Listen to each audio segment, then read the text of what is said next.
کہ عدالت نے سزا دی، عدالت کی وجہ سے وہ جیل میں ہے، اور اس عدالتی فیصلے کے خلاف آپ ایک سٹریٹ موومنٹ شروع کریں، آپ احتجاج کریں، آپ پروٹیسٹ کریں اور کہیں کہ ہمارے قیدی نمبر 804 کو جو ہے وہ ہم بزور طاقت، بزور موبلائزیشن یا عوام کے ذریعے باہر نکال لیں گے، تو یہ کیا ہے؟ یہ تو عدالتی فیصلے کے برخلاف چیزیں جا رہی ہیں کہ آپ عدالتی فیصلے کے خلاف عوام کو موبلائز کر رہے ہیں، لوگوں کو موبلائز کر رہے ہیں۔ یہ بھی چیز غلط ہے، اس کو کسی طریقے سے جسٹیفائی نہیں کیا جا سکتا۔ ان کے پاس ایک ہی راستہ بچتا ہے کہ اپنے لیڈر کو چھڑوانے کے لیے، اس کو جیل سے باہر نکلوانے کے لیے وہ راستہ بڑا سمپل ہے، اور وہ راستہ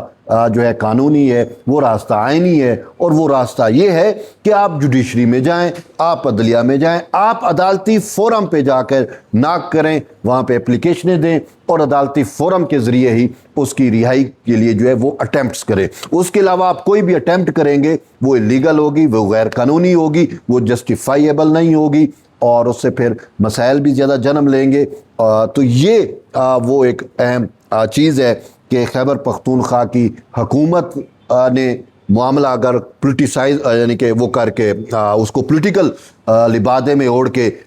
جو ہے وہ اپنا سبمیشن کرائی ہے کہ یہ جو ایک پولیٹیکل جماعت ہے اس کی ڈومین میں یہ معاملہ آتا ہے، ہماری ڈومین میں یوں براہ راست نہیں ہے۔ تو ایک چیز تو یہ اگر آپ دیکھیں، اس کو مد نظر رکھیں، لیکن دوسری سائیڈ پہ اگر آپ چیزوں کو دیکھیں تو وہ یہ ہے کہ جوڈیشری پر، عدلیہ پر اثر انداز ہونے کی کوشش ہے۔ وہاں پہ پی ٹی آئی کا ایک بیانیہ آتا ہے، اور وہ بیانیہ کیا ہے کہ جی جوڈیشری ہماری سن نہیں رہی، جوڈیشری میں جیسے علیمہ خانم کو آپ دیکھ لیں، کل میں دیکھ رہا تھا ہزارہ سائیڈ پہ وہ ایک پبلک گیدرنگ کے اندر جو ہے وہ براہ راست جو ہے وہ ہدف تنقید بنا رہی تھی، اور اب تو مطلب ایک چیف جسٹس اسلام آباد ہائی کورٹ کو جس طریقے سے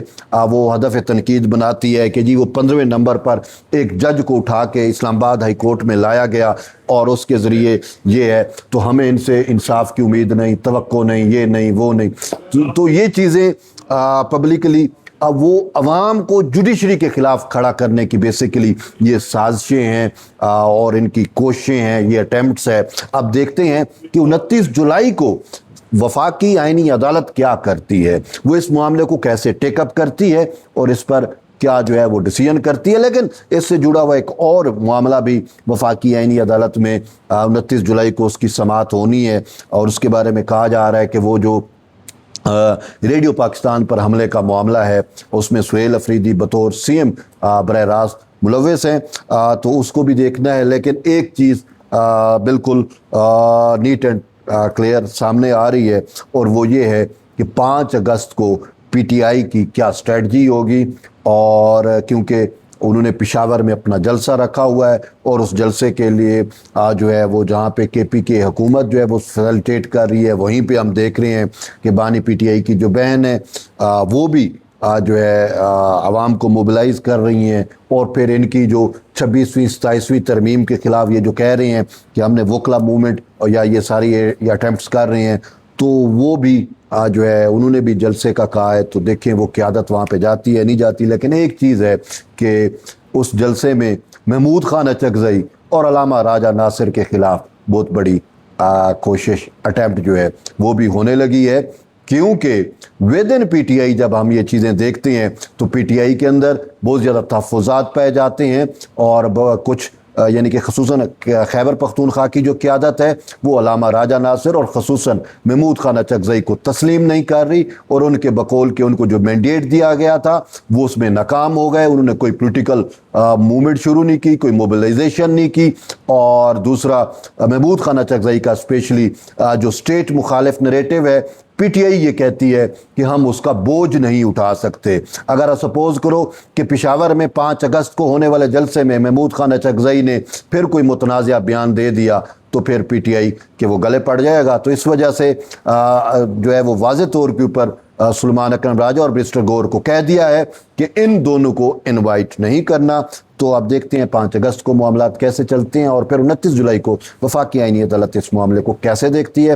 اس وقت تک جڑے رہیے طیب بلوچ کے ساتھ، ملتے ہیں ایک نئی ویڈیو میں، تب تک اجازت دیں، اللہ حافظ۔